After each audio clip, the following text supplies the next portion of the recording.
إن الحمد لله نحمده ونستعينه ونستهديه ونعوذ بالله من شرور أنفسنا وسيئات أعمالنا من يهده الله فلا مضل له ومن يضلل فلا هادي له أشهد أن لا إله إلا الله وحده لا شريك له وأشهد أن محمدًا عبده ورسوله وصفيه وأمينه بلغ الرسالة وأدى الأمانة ونصح الأمة فما ترك خيرًا إلا دلها عليه ولا شرًا إلا حذرها منه ونهاها عنه اللهم صل وسلم عليه وعلى آله وأصحابه وأتباعه ومن اهتدى بهداه أما بعد فاتقوا الله عباد الله حق التقوى وراقبوه في السر والنجوى واعلموا أنه يعلم السر وأخفى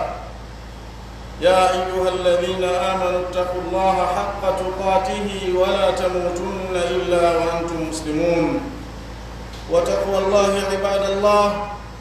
عمل بطاعة الله على نور من الله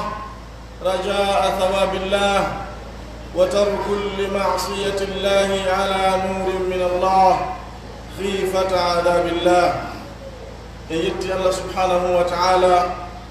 كان كوني كجي يتوري هدن جرنمو هدن ولتنومو هدن ولي نرمو هدن ترمو بيوال هدن مولومو ابونيجي وانكيجي ميدن كانيوم اغوليجي ميدن دي فالجودن يمودون kala Allah subhanahu wa ta'ala on fewni ko kanko woni mo tabitani beewal kala mo majjini ala namo fewmowo iden seedo rewetedo alaka gonga ara nafitura yon rewdo lorra mo rewali sona kanko tum Allah subhanahu wa ta'ala iden seedo on de Muhammad sallallahu alaihi wasallam ko jiyaado makko ko nulaado makko ko subaado makko ko hoolaado makko o totti nulangal o totti hoolare nen o laaɓani mofteren ala hayye hunde e moƴƴere si wona kañum laaɗo sallallahu alayhi wa sallam andini mofteden kañum nden moƴƴere ɓe tindini fi mayre ɓe rerɗini yo nde huuwe ala hay e hunde e bone si wona ɓe andini mofteden fi on bone ɓe rentiniiɗe e huwugol on bone ɓe haɗiiɗe e waɗugol mo ɗen toro Allah yo juule no laaɗo sallallahu alayhi wa sallam haa hewta yimɓe suudu maɓɓe ɓe nguure maɓɓe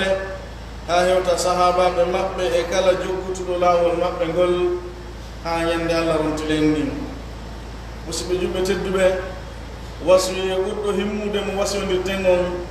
ko wasiye mo Allah wasiyori on attiɓe e sakkitiiɓe ko ɗum woni wasiyondirgol kurol Allah hulen Allah jiyaaɓe Allah hulen mono haana hulirede noon rentoɗen e makko wattane yiila aynen mo e kene e gundo anden wondema Allah subhanahu wa ta'ala himo andi konko suuɗa e konko ɓuri wirnagol konko ɓuri suuɗagol o noddi en ka Qur'an o wi kono yo gomɗinɓe hule Allah hattirde no hulirte noon woto on maayude si wona ko on jebbilaniɓe Allah ko woni noon kurol Allah ko gollugol ɗoftare gollugol golle ɗe ɗoftorteɗe o ɓattorte hara ko e hoore annora yuruɗo ka Allah ko ɗon e hoore gandal e hoore andugol hara kadi woni hino jotti Allah nden e muɗum watti ɗum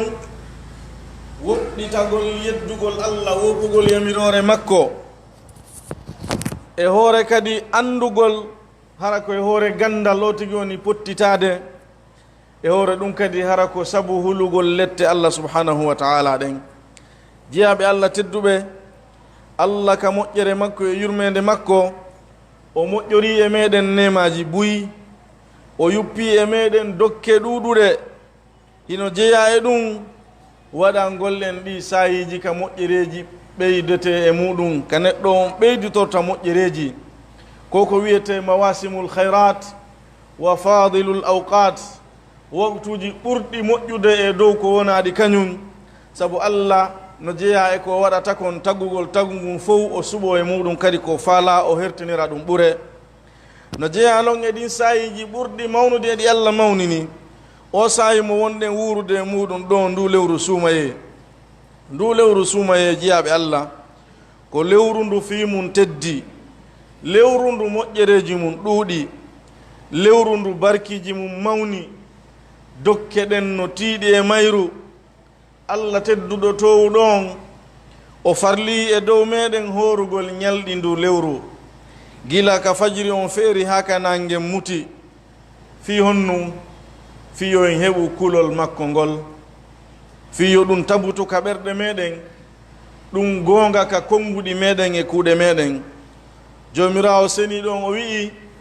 kutiba alaykum siyamu kama kutiba ala alladhina min qablikum la'allakum tattaqun farlama e dow moɗon korka kan wono farlirano noon e dow ɓen attiɓe on fiyo on heɓu kulol Allah fiyo on hulu Allah o wi'i faman shahida minkum ash-shahra falyasum kala wo on seediɗo e moɗon lewru ndum o tawandu haray yo o horu ndu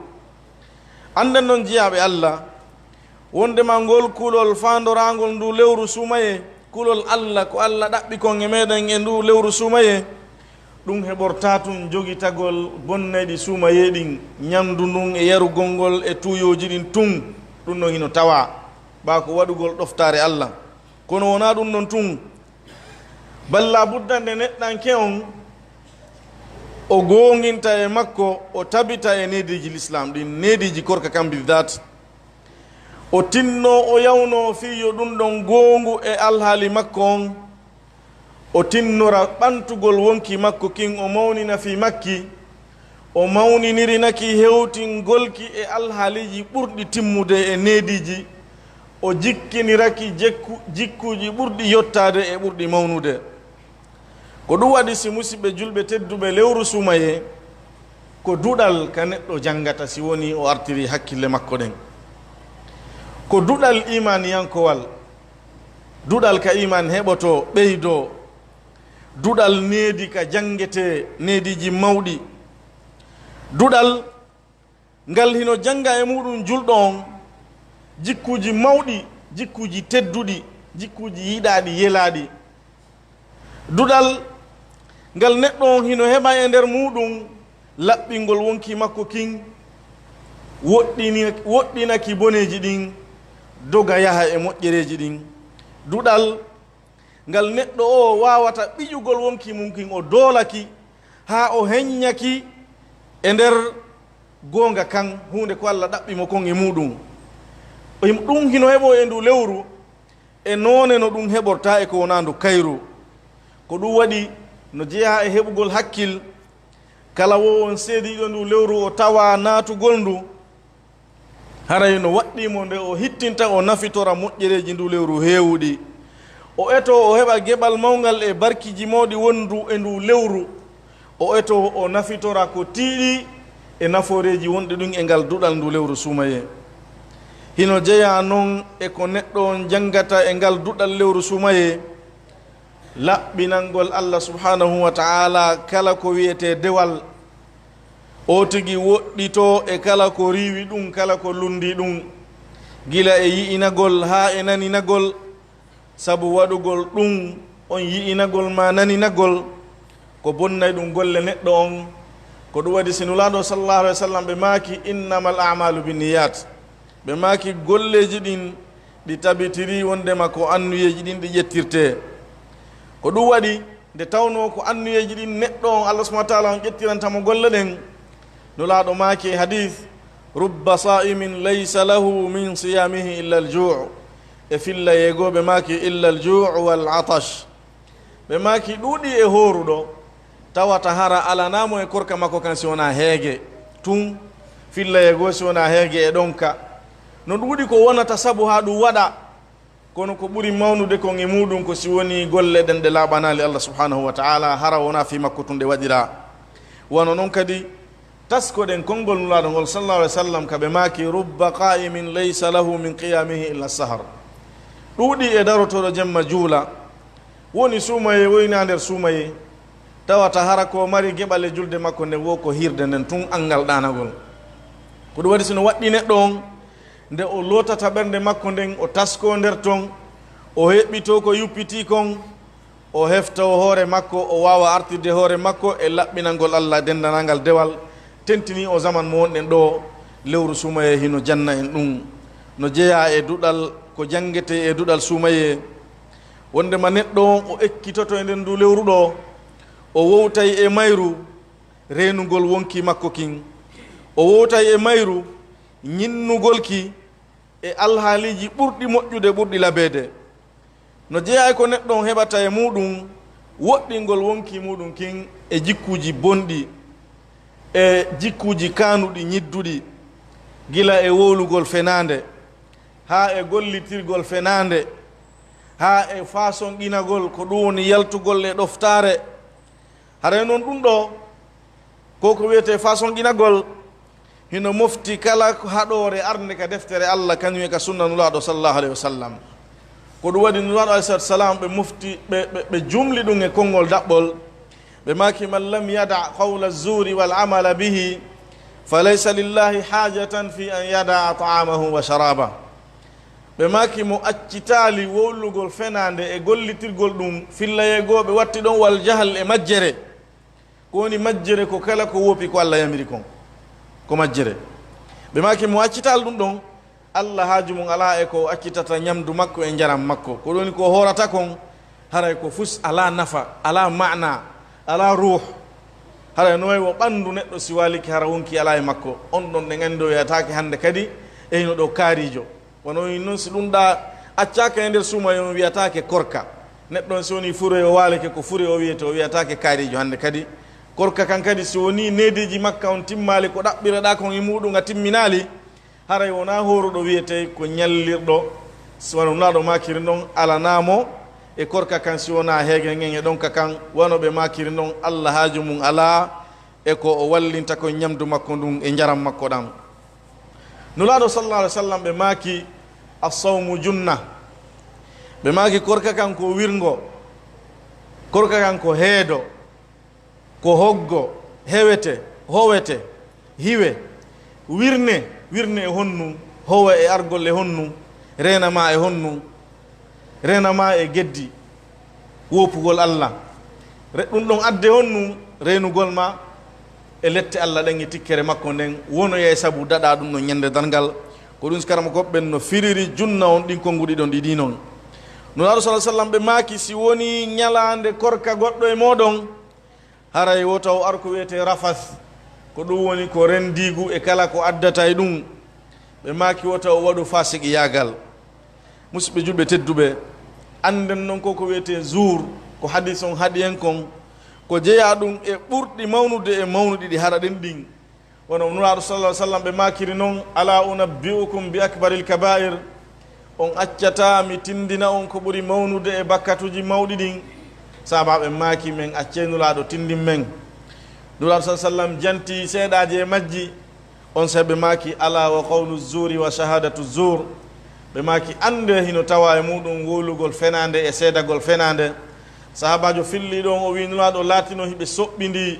ɓe ɓanti ɓe tooli ɓe fillitingol konngol ɗo ha sahabaɓe wi'i yoni nuraɗo yoni men faami haray musidɓe julɓe tedduɓe kala womo woɗɗitaki ɗi haɗaɗi ɗo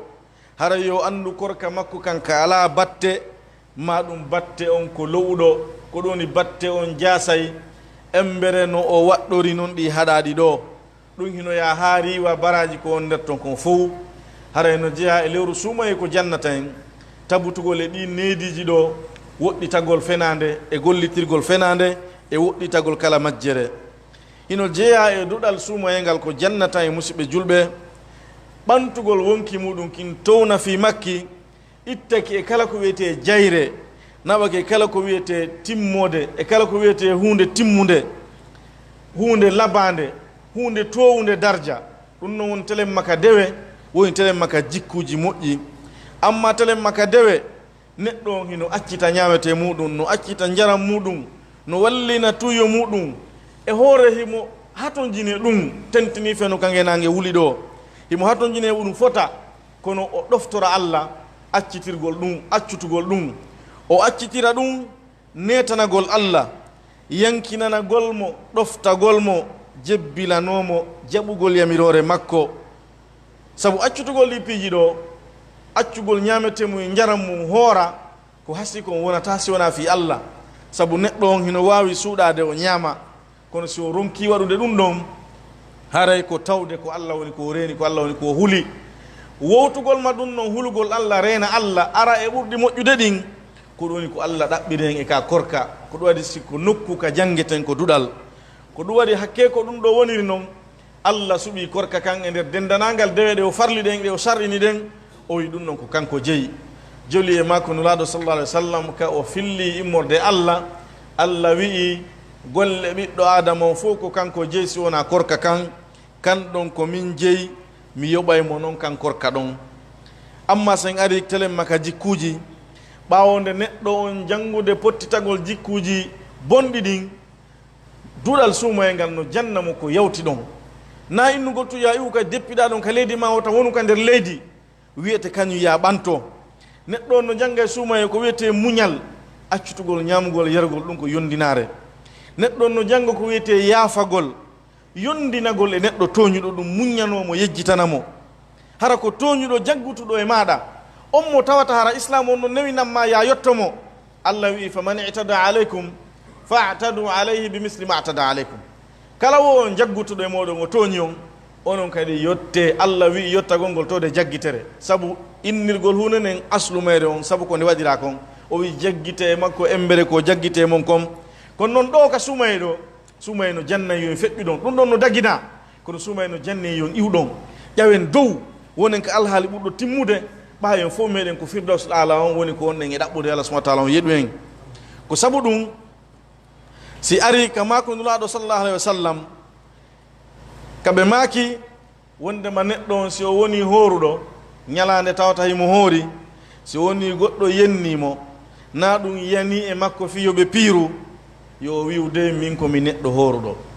wona ya yotto sa yennama mo tappima na ya yotto mo ari yani e maɓe on piiru na ya jaɓu ko ya pottitomo ha embere ka tawatara a daɗa e piiro ngon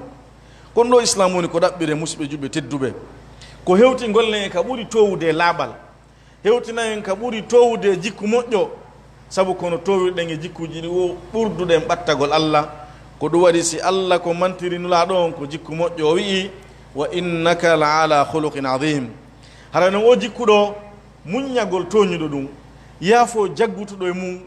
yondino ɓenna tikkere nden ɗum nden andi ko jikku homɓe no ɓuran no janti ɗum Allah ko ɗum mantiri huuloɓe mo ɓen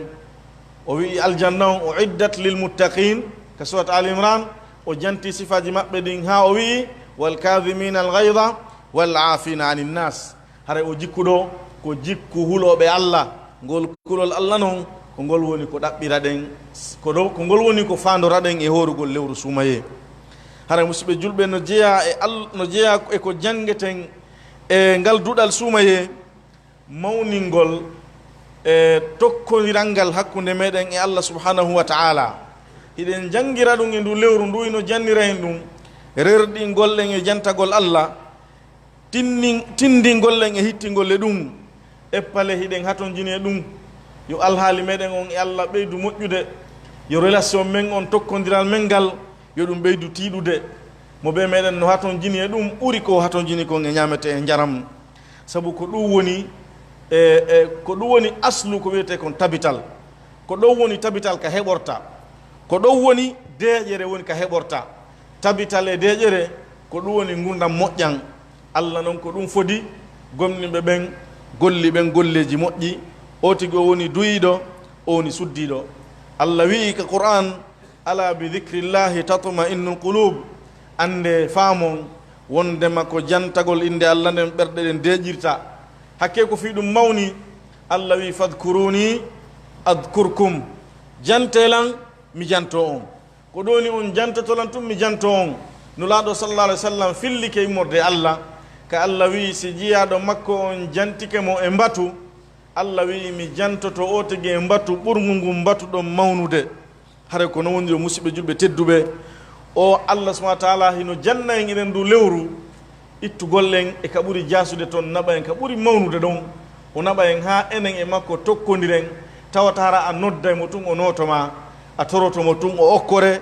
a fabinuraymo tun o faabo ma andi ten noon jantago indi Allah naka korka tun ko ɗum hani wonde dendanagal alhaali neɗɗo ko ɗum waɗi si joli e nuraɗo sallallahu alaihi wasallam nde ɓe landano ko homboye horuɓɓen ɓuri marde joddi ka Allah ɓe maki ko aksaruhum lillahi dhikra ko ɓurɗo e horuɓɓen jantagol inde Allah ko on ɗon ɓuri mawnude joddi ka Allah subhanahu wa ta'ala nuraɗo sallallahu alaihi wasallam wasi e maɓɓe ɓe wasino sahabajo on ko ɓe winomo ko udkurullaha yadkurk haray ande noon ɗum ɗo ko qa'ida ni ko dabit wallinaɗo dewe ɗen fof ɓurɓe ɓen tinnagol janto inde Allah e nder dewal ngal ko on ɓurata baraji e ma heɓata on ɓurata heɓugol baraji e ngal dewal ɗon woni kaka julde woni kaka korka woni kaka hajju woni ko dendanal fiyakuji maɗin ko ɗum hay no waɗɗi neɗɗo on etagol o nafitora ngal duɗal sumaye o wawa andugol ko honnum waɗɗimo o aray ɗum o hana andugol ko honnum woni ko waɗɗimo pottitagol o pottito ɗum aqulu qawli hadha wa astaghfirullah li wa lakum wa lisa'iril muslimina min kulli dhanbin wa khati'a fastaghfiruhu innahu huwal ghafurur rahim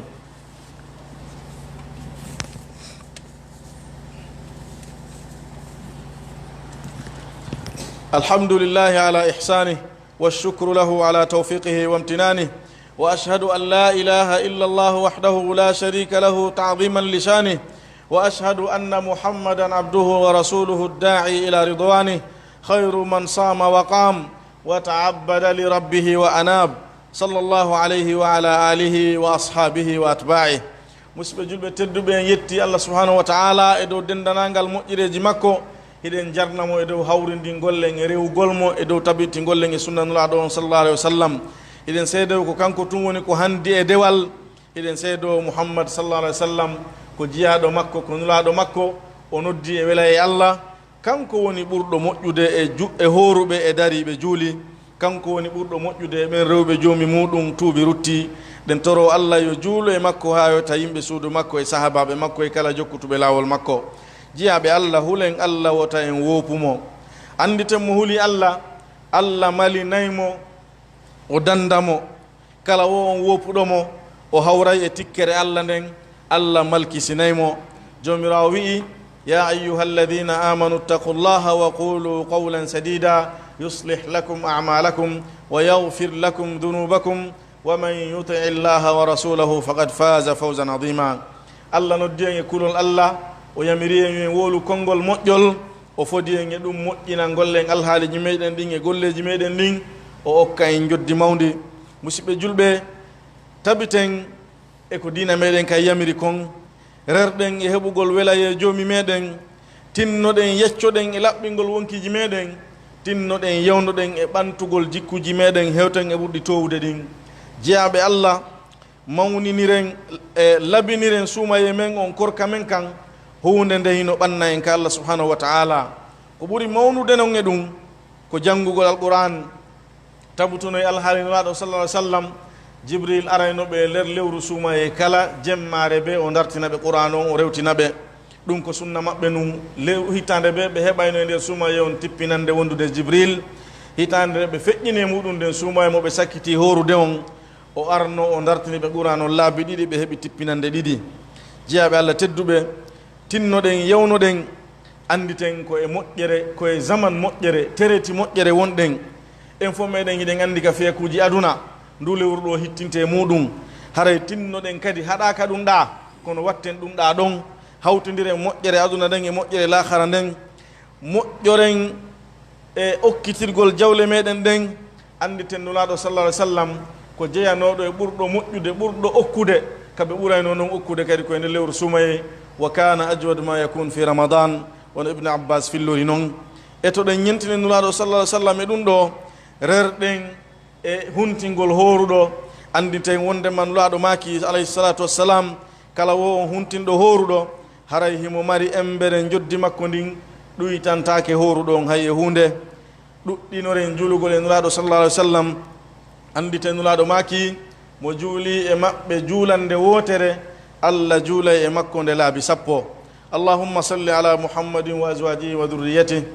كما صليت على آل إبراهيم وبارك على محمد وأزواجه وذريته كما باركت على آل إبراهيم إنك حميد مجيد. وارض اللهم عن الآل والصحب أجمعين وعن التابعين وتابعيهم بإحسان إلى يوم الدين، وعنا معهم بمنك وجودك ورحمتك يا أرحم الراحمين.